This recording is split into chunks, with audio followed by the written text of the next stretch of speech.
ನಮಸ್ತೆ ಫ್ರೆಂಡ್ಸ್, ಅರ್ಪಿತಾ ಕಿಚನ್ಗೆ ತಮ್ಮೆಲ್ಲರಿಗೂ ಸ್ವಾಗತ. ಇವತ್ತು ನಾನು ಕಷಾಯದ ಪುಡಿ ಹೇಗೆ ಮಾಡೋದು ಮನೇಲಿ ಅಂತ ತೋರಿಸ್ತಾ ಇದ್ದೀನಿ. ಇದು ಕೋಲ್ಡು, ಕಾಫು, ಫೀವರು, ಮಕ್ಕಳಿಗೆ, ದೊಡ್ಡವ್ರಿಗೆ ಎಲ್ಲರಿಗೂ ಕೊಡ್ಬೋದು. ತುಂಬ ಆರೋಗ್ಯಕರ, ಇಮ್ಯುನಿಟಿ ಬೂಸ್ಟ್ ಮಾಡುತ್ತೆ. ಸೊ ಹೆಂಗೆ ಮಾಡೋದು ಅಂತ ನೋಡೋಣ ಬನ್ನಿ. ಈ ಕಷಾಯ ಪುಡಿನ ಎಲ್ಲರೂ ಟ್ರೈ ಮಾಡೋರಂತೆ ಮನೆಯಲ್ಲಿ. ಸೊ ಕಷಾಯ ಮಾಡೋದಕ್ಕೆ ಏನೇನು ಬೇಕು ಸಾಮಗ್ರಿಗಳನ್ನ ನೋಡ್ಕೊಳ್ಳೋಣ. ಮೇನ್ ಇದಕ್ಕೆ ಧನಿಯಾ ಬೇಕು. ಸೊ ಧನಿಯಾ ಕಾಳು ತೊಗೊಂಡಿದ್ದೇನೆ. ಇದು 1 ಕಪ್ಪು. ಇದರ ಅಳತೆ ನೋಡ್ಕೊಳ್ಳಿ, ವೆರಿ ಇಂಪಾರ್ಟೆಂಟ್ ಇದು. ಸೊ 1 ಕಪ್ ಧನಿಯಾ ಅಂದರೆ 100 ಗ್ರಾಮ್ ಧನಿಯಾ ತೊಗೊಂಡ್ರೆ ಅದರಲ್ಲಿ ಅರ್ಧ ಭಾಗ ಅಂದರೆ 50 ಗ್ರಾಮ್ ಜೀರಿಗೆ ಬೇಕಾಗುತ್ತೆ. ಸೊ 100 ಗ್ರಾಮ್ ಧನಿಯಾ ಇದ್ದರೆ 50 ಗ್ರಾಮ್ ಜೀರಿಗೆ ಮತ್ತು 25 ಗ್ರಾಮು ಜೀರಿಗೆಯಲ್ಲಿ ಅರ್ಧ ಮೆಣಸು. ಮೆಣಸು ಜಾಸ್ತಿ ಯೂಸ್ ಮಾಡಿದ್ರೆ ಖಾರ ಆಗಿಬಿಡುತ್ತೆ ನಮ್ಮ ಕಷಾಯ.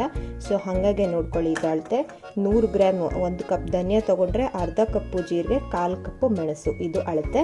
ಮತ್ತು ಮಿಕ್ಕಿದ ಸಾಮಗ್ರಿಗಳು ಇದು ತುಂಬ ಇಂಪಾರ್ಟೆಂಟು. ಅರಿಶಿನದ ಕೊಂಬು ತೊಗೊಂಡಿದ್ದೀನಿ. ನೀವು ಅರಿಶಿನ ಯೂಸ್ ಮಾಡ್ಬೋದು, ಬಟ್ ಅರಿಶಿನದ ಕೊಂಬು ತುಂಬಾ ಒಳ್ಳೆಯದು. ಒಣಶುಂಠಿ ಒಂದು ಸ್ವಲ್ಪ, ಮತ್ತು ಚಕ್ಕೆ, ಮತ್ತು ಲವಂಗ, ಏಲಕ್ಕಿ, ಮತ್ತು ಇದು ಹಿಪ್ಪಲಿ ಅಂತ ನಿಮಗೆ ಸಿಗುತ್ತೆ ಎಲ್ಲ ಗ್ರಂಥಿಗೆ ಅಂಗಡಿಗಳಲ್ಲಿ ಅಥವಾ ಆಯುರ್ವೇದ ಸ್ಟೋರ್ಗಳಲ್ಲಿ ಸಿಗುತ್ತೆ. ಇದು ಶೀತ, ಕೆಮ್ಮು, ನೆಗಡಿ, ಜ್ವರ ಎಲ್ಲದಕ್ಕೂ ತುಂಬಾ ಒಳ್ಳೆಯದು. ರೆಸಿಸ್ಟೆನ್ಸ್ ಪವರ್ ತುಂಬ ಚೆನ್ನಾಗಿ ಬರುತ್ತೆ. ಸೊ ಇದು ಹಿಪ್ಪಲಿ ಅಂತ ಸಿಗುತ್ತೆ. ಇದೊಂದು 15 ತೊಗೊಂಡಿದ್ದೀನಿ. ಸೊ 100 ಗ್ರಾಮ್ ಧನಿಯಾ ತೊಗೊಂಡ್ರೆ ಇಷ್ಟು ಕ್ವಾಂಟಿಟಿ, ಒಂದು 10 ಹಿಪ್ಪಲಿ, ಒಂದು 10ರಿಂದ 15 ಏಲಕ್ಕಿ ಫ್ಲೇವರ್ಗೋಸ್ಕರ ಅಷ್ಟೇ ಇದು. ಮತ್ತು ಲವಂಗ ಒಂದು 10ರಿಂದ 15, ಒಂದು 2 ಇಂಚಷ್ಟು ಚಕ್ಕೆ, ಒಂದು ಕೊಂಬು ಅರಿಶಿನದ ಕೊಂಬು, ಒಂದು ಅರ್ಧ ಇಂಚಷ್ಟು ಒಣಶುಂಠಿ, ಇಷ್ಟು ಬೇಕಾಗುತ್ತೆ. ಸೊ ಇವಾಗ ಮಾಡೋ ವಿಧಾನನ ನೋಡ್ಕೊಳ್ಳೋಣ ಬನ್ನಿ.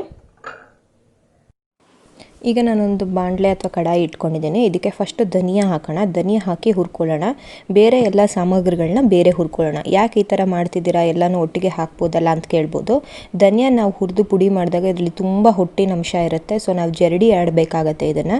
ಬೇರೆ ಸಾಮಗ್ರಿಗಳು ನಾವು ಏನು ತೊಗೊಂಡಿದ್ದೀವಿ, ಮೆಣಸು, ಜೀರಿಗೆ ಎಲ್ಲ, ಅದೆಲ್ಲ ಜರಡಿ ಹಿಡಿಯೋದು ಬೇಕಾಗಲ್ಲ. ಸೊ ಎರಡನ್ನೂ ಒಟ್ಟಿಗೆ ಹಾಕ್ಬಿಟ್ರೆ ನಾವು ಜೀರಿಗೆ, ಮೆಣಸನ್ನೆಲ್ಲ ಜರಡಿ ಹಿಡಿದಾಗ ಅದರಲ್ಲಿರೋ ಒಳ್ಳೆ ಅಂಶ ಹೊರಟೋಗುತ್ತೆ. ಹಾಗಾಗಿ ನಾನು ಧನಿಯಾ ಮಾತ್ರ ಬೇರೆ ಹುರ್ಕೊಂಡಿದ್ದೀನಿ. ಇವಾಗ ಹುರ್ಕೊಂಡು ಇದನ್ನು ಜರಡಿ ಆಡ್ತೀನಿ. ಎಷ್ಟೊತ್ತು ಹುರಿಬೇಕು ಅಂದರೆ 2ರಿಂದ 3 ನಿಮಿಷ. ಅಂದರೆ ಧನಿಯಾ ಬೆಚ್ಚಗಾಗಬೇಕು. ಈಗ ನೋಡಿ, ನನ್ನ ಕೈಯಲ್ಲಿ ಹಿಡಿದ್ರೆ ಇದು ಬೆಚ್ಚಗಾಗತ್ತೆ.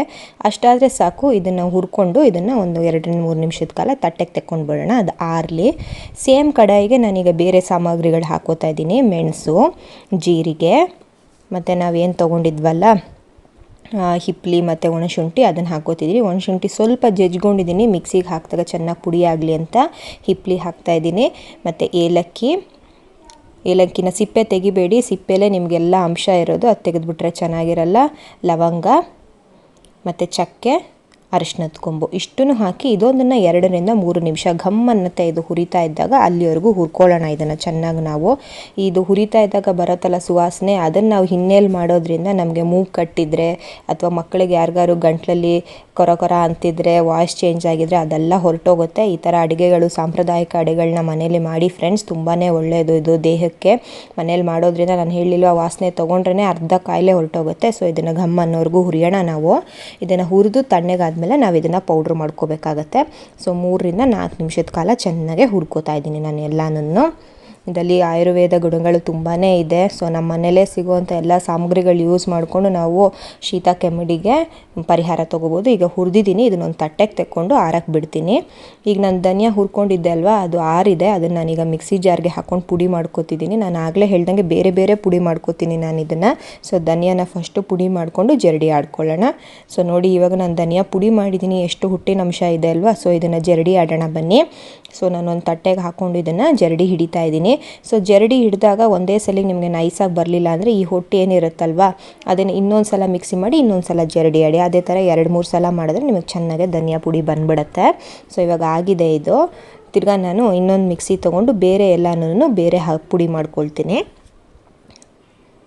ಈ ಥರ ಮಾಡೋದ್ರಿಂದ ಅದ್ರದ್ದು ಅಂಶ ಎಲ್ಲ ಅಲ್ಲೇ ಉಳ್ಕೊಳ್ಳುತ್ತೆ. ಸೊ ತಿರ್ಗಾ ಅದೇ ಜಾರ್ ತೊಗೊಂಡು ಬೇರೆ ಎಲ್ಲ ಸಾಮಗ್ರಿಗಳು ನಾವು ಏನು ಹುರಿದಿಟ್ಕೊಂಡಿದ್ವಲ್ಲ ಅದನ್ನೆಲ್ಲ ಮಿಕ್ಸಿಗೆ ಹಾಕಿ ಚೆನ್ನಾಗಿ ನೈಸಾಗಿ ಪುಡಿ ಮಾಡ್ಕೊಳ್ಳೋಣ. ಇದನ್ನೇನು ಜರಡಿ ಆಡೋದು ಬೇಕಾಗಲ್ಲ ನಾವು. ಸೊ ಪುಡಿ ಮಾಡ್ಕೊತೀನಿ ನಾನೀಗ. ನೋಡಿ, ಈಗ ನಾನು ಪುಡಿ ಮಾಡಿದ್ದೀನಿ, ಎಷ್ಟು ನೈಸಾಗಿ ಬಂದಿದೆ. ಸ್ವಲ್ಪ ಏನಾದ್ರು ಇದಿದೆ ಅಂದರೆ ಅದು ಏಲಕ್ಕಿದು ಸಿಪ್ಪೆ, ಅದೇನೂ ಆಗಲ್ಲ, ಅದು ತುಂಬ ಚೆನ್ನಾಗಿರುತ್ತೆ ಫ್ಲೇವರು. ಸೊ ಇದು ಚೆನ್ನಾಗಿ ನೈಸಾಗಿ ಇದಾಗಿದೆ, ಪುಡಿಯಾಗಿದೆ. ಇದನ್ನು ನಾವು ಈಗ ಧನಿಯಾ ಪುಡಿ ಏನು ಮಾಡ್ಕೊಂಡಿದ್ವಲ್ಲ ಅದಕ್ಕೆ ಮಿಕ್ಸ್ ಮಾಡೋಣ. ಬೇಕು ಅಂದರೆ ಇದನ್ನು ಎರಡನ್ನೂ ಒಂದು ಸಲ ಜರಡಿ ಹಿಡಿದ್ಬಿಟ್ರೆ ಉಕ್ಕೊಳ್ಳುತ್ತೆ ಚೆನ್ನಾಗಿ. ಇಲ್ಲಾಂದರೆ ಇದೇ ಥರ ಸ್ಪೂನಲ್ಲಿ ಬೇಕಾದ್ರೂ ನೀವು ಮಿಕ್ಸ್ ಮಾಡಿ ಒಂದು ಡಬ್ಬದಲ್ಲಿ ಹಾಕಿ ಸ್ಟೋರ್ ಮಾಡ್ಕೊಳ್ಳಿ. ಇದೇನೂ ಆಗಲ್ಲ, ಒಂದು 2ರಿಂದ 3 ತಿಂಗಳ ಕಾಲ ಇಡ್ಬೋದು. ಆದಷ್ಟು 1 ತಿಂಗಳಿಗೆ ಒಂದ್ಸಲ ಮಾಡ್ಕೊಳ್ಳಿ, ಫ್ರೆಶ್ ಆಗಿರುತ್ತೆ.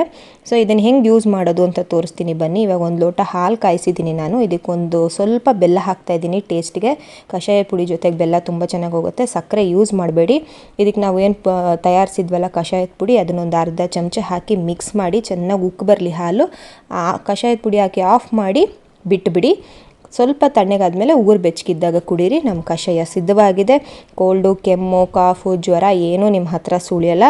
ನಿಮಗೆ ಈ ವಿಡಿಯೋ ಇಷ್ಟ ಆಗಿದ್ದರೆ ಅರ್ಪಿತಾ ಕಿಚನ್ಗೆ ಲೈಕ್ ಮಾಡಿ, ಸಬ್ಸ್ಕ್ರೈಬ್ ಮಾಡಿ, ಈ ವಿಡಿಯೋನ ಶೇರ್ ಮಾಡಿ. Thank you so much for watching my video.